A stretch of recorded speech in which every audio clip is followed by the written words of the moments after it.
Good evening, everybody. You're all very welcome to Underground Cinema. Now, as most of you know, for the month of October, we are interviewing as many nominees as we can get our hands on that have been nominated for an award for the 13th Underground Cinema Awards, which take place very shortly in the Royal Marine on November 5th. And I'm delighted to say that we have Nadia Ford with us here tonight. Nadia is in a fantastic film. It's called The Wall, directed by Jason Branagan, and she's been nominated for Best Supporting Actress. Well done, Nadia. Thank you. Honestly, I thought it was a joke when I got the email. And then I realized it was actually Jay's email, and I was like, "Oh no, this is real." So I was delighted. Yeah, it's a great team. Like, it's a lovely performance. It's a really nice performance, and Joe Hanley's also been nominated for Best Actor, and again another wonderful performance by Joe. You don't often see Joe in too many short films, but here's Jason now. Yeah. Where is he? Oh, there he is. Hi. I know Joe is trying to get in as well at the moment. So we were just talking about it. Well, Jason, you're very welcome. We're live. We're on social media now at the moment. You're very welcome to Underground Cinema. We've just been talking about the film has been nominated for 2 awards. So The Wall has been nominated for Best Actor for Joe, and Best Supporting Actress for Nadia. But you've also got another film in there as well. And that film's called Forever Hold Your Peace, and that's been nominated for 5 awards. So that's been nominated for Best Director for yourself, Best Film. It's been nominated for Best Screenplay, Best Production Design, and Best Score. Fantastic. So seven nominations for your 2 films, Jason. You must be very pleased with that. Yeah, we're delighted. But I think for myself, the ones that really mean something is the likes of Nadia, Joe, and Tina, and then obviously it was brilliant to get nominations for Emer and for Katie for Forever Hold Your Peace as well. But yeah, those performance awards are, I think, the ones that are they mean a lot. And the guys across both films are phenomenal. So they made my job easy. He's been modest. And I think they said it to you. Modest. He got us through it. He got us through it the other way around. And I think I said in an email to you, Jason, the performances were, superb. And again, as I was just mentioning to Nadia before we went live there, the panel that select the nominees are international, so you got a panel of judges who don't know a lot of these Irish actors or production designers or cinematographers or directors. We even have a guy as far away as Vietnam, that selects the nominees. So I think that when it's a panel of your international peers, I think it's even more special, to be honest with you. So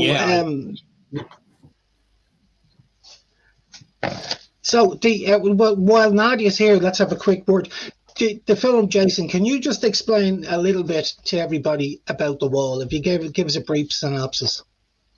Yeah, so I get The Wall is about an aging man in kind of rural Ireland who has lost his wife as a result of a traffic collision and finds himself estranged from his daughter a little bit. And here. Yay! Sorry, guys. On my phone. Sorry.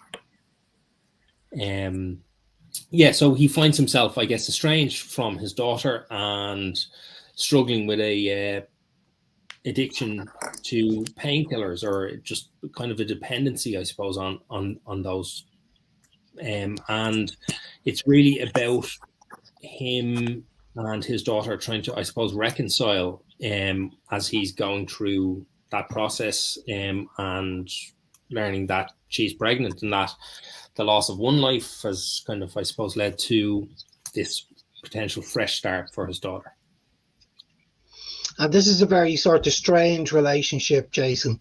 Joe, you're very welcome, and we just want to say what a fantastic. We really enjoyed your performance in The Wall. We don't often get to see you in too many shorts, so when you do pop up in a short every now and again, we always enjoy it. But that was a particularly great performance. You must have enjoyed it, Joe. It was great to play that role. It was. It was fantastic. I'm not sure what was saying earlier. Yeah, I mean, just from the get-go, when you read the script, you just connect with it or not, So I knew it instinctively when I read it. This was good stuff, Yeah. It's funny for such a dark subject, and the filming was actually a blast. We actually had a great time doing it. The crew and obviously the cast, everyone. It was a dream, Yeah, like Joe. I mean, I know your career. Goes back a long time. Goes, you must 30 years in the game, but you're a brilliant theatre actor. I've seen you on stage many times. One of my favorites would have been Jocks Today. I got to play the part myself, but I often feel a theatre actor, when they get a script like that, and they have a tendency to eat the script, live, breathe, and they can pull out so many, so many emotions from a script. Is that how you approach the script, Joe? Yeah, I mean, in one way, it's like any other script. I mean, it's learning your lines and getting into it as such. But obviously, it's totally different than theatre acting. It's the old cliche, keep it down and things like that. No theatrics. Yeah. I think that's what Jason was. I was making sure he kept an eye on me for things like that. But it was really just the normal in that way, learning the lines, and connecting with it. And as I say, with Nadia as well, it was fantastic. I knew it straight as well when we met, this was it, it was good stuff.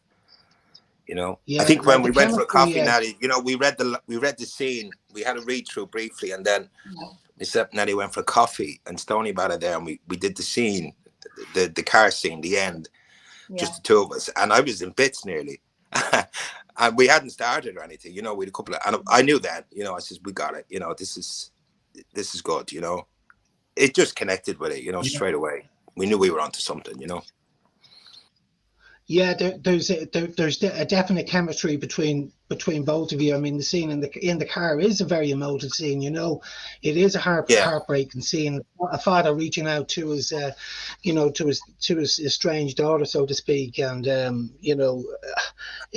even the way it's shot, because it's quite dark. It's dark in the car, and it's lit quite well, and we could see every feature. It's a close-up shot as well, which works really well, Jason. Because no, exactly. We needed to go in like that, and there was echoes of on the waterfront. The car scene, the two of us, and two of them in the car. It was just two headshots. We didn't need to do anything else, and I don't know if we even saw the outside. We were in some part of the woods up in the Wicklow Mountains there, But it's all about the two of them, the faces, just cutting back between the two, perfect, and the little sound of the rain coming down. I think it was a dream. Yeah, and Jason, just tell me a little bit about the making of the film. Now, this won the Best Film Award in Clones, was it? It was. So we were funded by Clonus. It won the. I'm trying to remember my years at the moment. All over the place. What are we at? 22. So it was the Clonus Short Film Bursary in 2021. So we won that award, which kind of gave us the money to go and make the film last September, and then we screened a version of it at Clonus at the closing ceremony in Clonus last year, and it was kind of, I guess, it's taken us a while to get to the point where the film is totally finished. What we screened kind of last year was probably like a 16-minute cut, and over the last while, I guess we've just kind of reflected on it and looked at how we were able to maybe tighten that a little bit, and that's, I guess, the film that we have today is that finished film. Yeah, your running time is bang on. It's 30 minutes 23 or 33, I think, that thereabouts, which is bang on. For a short, it's not too long, it's not too short. It's just it's the right running time. And it's a great time because you're enthralled from start to finish. You don't twist in your chair at any stage during it. You know, you're interested to find out about this character. And the thing about this particular film, which is you know, it's about addiction, you know, and I'm not saying every family in Ireland is touched by addiction, but we all know somebody, you know, that has been, you know, touched by addiction, and and painkillers. You don't often, normally when you see films about addiction, you see they're, you know, they're either about shooting up or drug problems on the streets. I think this is one of the first ones I've actually seen that tackles painkiller addiction. And I think it's done really, really well. It's the first time I've actually seen, you know, an actor pull off somebody that is addicted to prescribed medication. It was fantastic. Thank you. And listen, I think one of the things about that subject matter, and I think we probably all spoke about it together, was there's a lot of subtleties in it and a lot of deceit, and it's not necessarily big. And I think we hopefully kind of found that on the page and then in the finished film, whereby it's just a subtle thing that exists perpetually in society at a lot of different levels. Yeah. Now, did you say you shot this film in which year was it shot, Jason? Last year. We shot at the end of, I think it was September 2021, if I'm not mistaken. Okay, so you guys shot it during one of the most difficult periods that us artists have ever experienced during lockdown. And you know, as an artist, it's very, very difficult. You know, over the 2 years, artists like to be out there, they like to be creative, and all of a sudden you're locked down, and that can be very, very difficult. But I'll put a positive onto it, from a negative to a positive. What we've seen at Underground Cinema is script writing has improved immensely. So our feeling is that during lockdown there has been some brilliant script writing. It's much tighter. People are not racing it. They're taking their time, and not just script writing. In the edit suite as well, and post-production as well, people have taken their time. You know, they had nothing but time to work on the projects to get it right. And that was the sense I got from your film, that there was very little to fault in it, because we, you know, when we watch the film from start to finish, we're probably trying to nitpick a little bit. You know, we're trying to find little areas where you might have dropped the ball, and we couldn't see anything. And we found it very hard to nitpick at all this year, to be honest with you, because so many people had worked so hard in their films behind the scenes to make them great pieces of storytelling. So my hat, I have to tip off my hat to everybody there. You all did a wonderful job during the most difficult time. Thank you. Yeah, I think, as Joe said, like it was difficult, and I think shooting shorts generally can be hard at the best of times anyway. But as Joe said, we had a lot of fun shooting it, and particularly when we were down in Clonus and having to push that try and push the crashed car off the road, yeah. And you know what I mean, and down it, like we had some fun, which I think, you know, it's a difficult game at the best of times. So the least you can do when you're doing it is try and have a lot of fun and make sure everyone enjoys it. And I think we did that as well. So I think we did. I think there was a real sense of everybody was in even, you know, we all knew that we were trying to make something that we loved, do the best that we could. And I think everybody was kind of going outside of their role. So everybody was kind of doing, you know, we're all coming together to make it work. And it was, you know, I think about 5 days in the end, wasn't it, Jay, that we were away? Was it like yeah. So to get lost in that world, to be outside of our homes, and again, like after spending so long with all the people that we live with all the time, to be able to really kind of immerse ourselves in that world and to live it, you know, not just just to be around these people, get comfortable. And yeah, it was an absolute joy to do. Jason, do you rehearse in advance? And if you do, did you have to do it via something like this via Zoom or online, or do you not rehearse at all? I think if I get a chance to rehearse, I would always jump at it.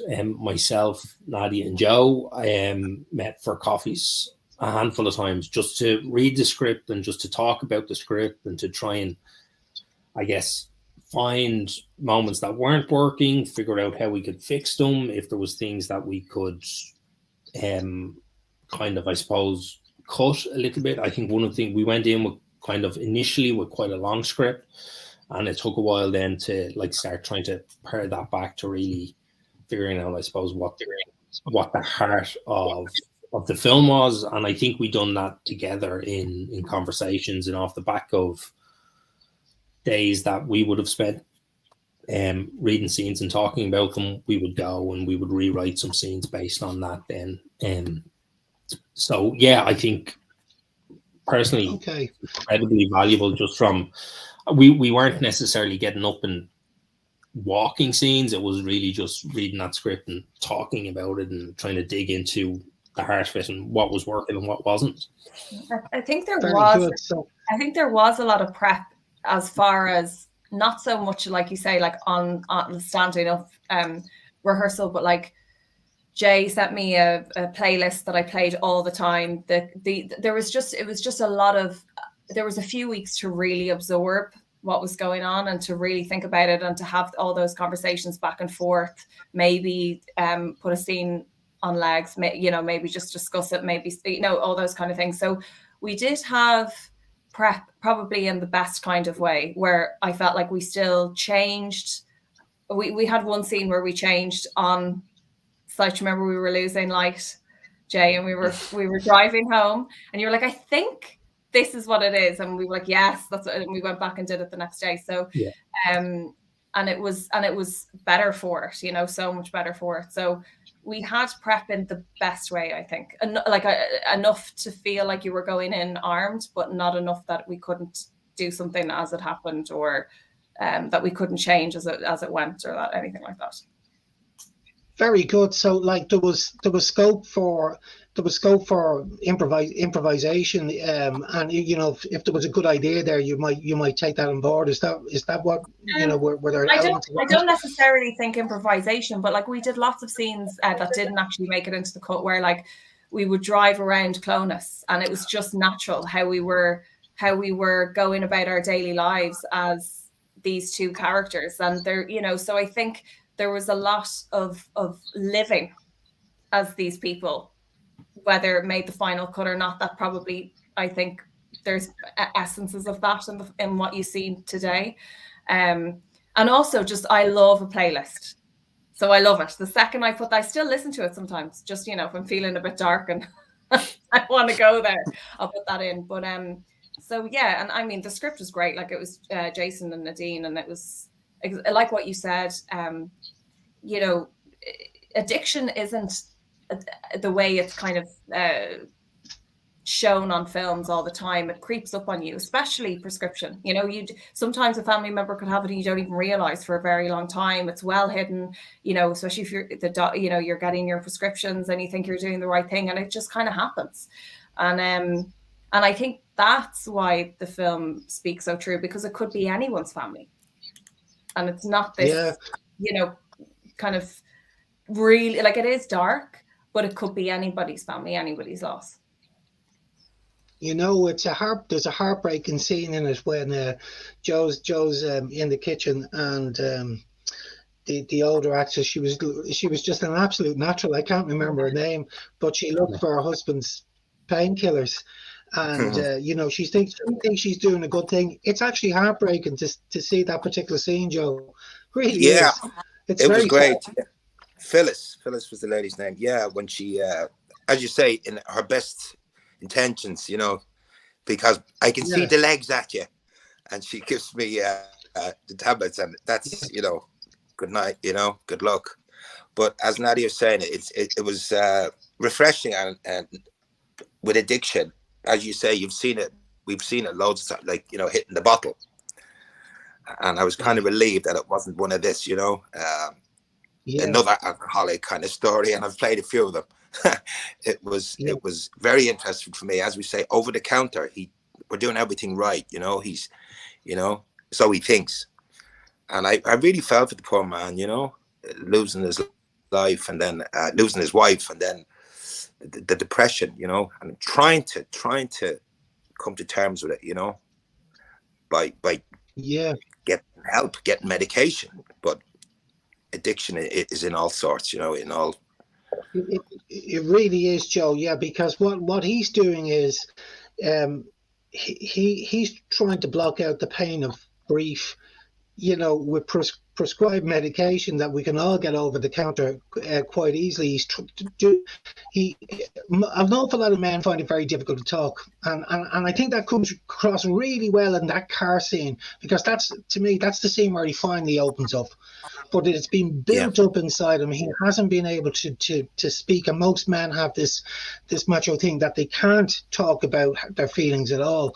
And this is, to me, the character Martin has built this up, and it's just got to a point where it just all flows out, and then he just can't stop in the car. And that last scene, you just can't, you know, and you can see he's really, really struggling to get the words out. And I think his daughter, I think Nadia, then, you know, you're like a big sponge, just taking everything in, and it's just a fantastic scene. It's a great piece of cinema, to be honest, which is lovely. Thank you. Thank you. Yeah, I mean, as you say, it's hard to open up, and what he's really trying to do is tell his daughter that he loves her, you know, and not to blame herself and all that. I mean, I really did feel for the poor man, you know, trying to talk this out, you know, and not be angry with her. You know, it was really well written. I thought the shooting was fantastic. Everything, you know. Yeah. Your last shot, Jason. Do you want to talk about your last shot? Yeah, I guess so. That was originally not the last shot of the film. There was, I guess we kind of left it. The film was called The Wall, so at one point it seemed appropriate to end on the wall that he stood at all of the time. But originally there was actually a shot where we go into the house and we see Joe Martin's basically in bed, and the empty kind of thing of pills in his hand, and that falls. So we, I suppose, gave a more kind of definitive answer as to maybe what happened. But yeah, I think that last shot, just again, when, as I said, when we kind of took time, I suppose, to reflect and look at the edit kind of over and over again and figure out how we get it from kind of a 17.5-17-minute film down to that kind of 13-minute mark. It was really just trying to look critically at what worked and what didn't and what we needed. And that, even though that following scene worked in one sense, I think the ambiguity and of Nadia's the point of view of the wall in that moment, I think said everything we needed it to say. And it just felt like I suppose a nicer way to round out that film and leave. Yeah. I just want to jump in there. That last scene when Nadia pulls up in the car, you know, I just thought that was amazing. I really did. Looking at it again, the look on the face when she looks at that wall, you know. Yeah. It wasn't like, oh, he's late, you know, he's in the jacks or something, he'll be out in a minute. Yeah. You just knew something terrible has happened. He was such a stickler for time, and, you know, where are you? And I'm always here. And then when he's not there, as Jason said, I don't know if we needed that, you know. In the end, I think it was a great decision. It was a brave one, you know. It might leave it up in the air, but as I say, just the look on Nadia's face when you just see it, it's like, oh, Jesus. You know, and I thought that was just without dialogue, without words, you know. Yeah. Sometimes, like, though, I think you don't need the dialogue. Sometimes I think, you know, especially with shots like that. And I think, you know, to trust the audience has been on the journey with you for the last 12 minutes, 13 minutes, that they will come to their own conclusion. And it's important, I think, to let the audience go through that journey themselves. But it was a very brave decision, like, of that edit to be the ending, for sure. Well, I thought you could have easily went down the road of the old cliched photograph, a close up of the hand dropping the pills on the floor on the bed and bring up the music. You could have went down the road that way, the cliched way of doing it. But by leaving the last shot of a wall with no Martin by the wall, the audience make up their own opinion. What exactly happened, and I thought it was a wonderful way to. It's very sad, Jesus, I'll be watching it again when I leave you. When I say goodbye to you, watch it again, because it's a type of film that you would watch a couple of times, because when you watch a film a couple of times, you can get much more out of it. I said there are certain shorts that I'd watch over and over again, and I'd get something else out of it. So. I think it was the right decision. I think your last shot, that's the reason why I brought it up. I think it was just a fantastic way to end. It was the right way to end the film, I think, rather than the cliched way. Yeah, and that's where we were going initially, and I think that's where, as you kind of said, Dave, just about like when we were kind of trying to turn the film over in time to screen at Clonus, you had such a short window to actually sit with it, and I think it's all that time in between that really helped in letting us look at it kind of critically and make those changes. Very good. Well, guys, we're 26 minutes in. I told Nadia I'd be speaking to her for 15 minutes. 26 minutes in, we're nearly 27. Talk to me as long as you want. Guys, we thoroughly enjoyed the film. Absolutely fantastic. It's one of those. We were just talking when we ran the film festival in the area there back in September. Some of us were front of house, and we were just talking about we over the 14 years we've screened, we're guessing just over 5,000 shorts over that time frame, and during those years there have been films that sort of stand out that we can remember, from day one. There's a couple of films that we screened in our very first season, and I can quote you the script. We know it so well because they made such an impression, and I think this is definitely one of those films that has made an impression on me and our team here back in Ireland, and certainly the panel who are international enjoyed it. So I think it's a credit to both Joe, Nadia, and yourself, Jason. You should be very proud, and your crew, of the work of the fantastic film that you've produced here. And I believe that it's going to have a really good festival run. I think this will go on because it's a subject, as we mentioned earlier on, Nadia, it's a subject that touches everybody around the world. It's not just an Irish thing, it's a worldwide thing. Definitely, and people are so used to killing pain now as a band-aid or a plaster or that kind of thing. So that kind of suffering, grief, and then the prescription addiction, it's just, I just feel like it's a really honest story of this family, and a lot of people can relate to it for sure. And I think when it's on the festival circuit, and if you do attend any of these festival screenings, you will have people talking exactly what we're talking about here today. The same sort of conversation will be had. So I think you've tackled a very important subject, and congratulations and well done. Fantastic. Thank you, Dave. Thank you for having us. so much. Okay, guys. Thanks a million, everyone. Bye. Take care. Yeah. Thanks, guys. Great to see you. Bye.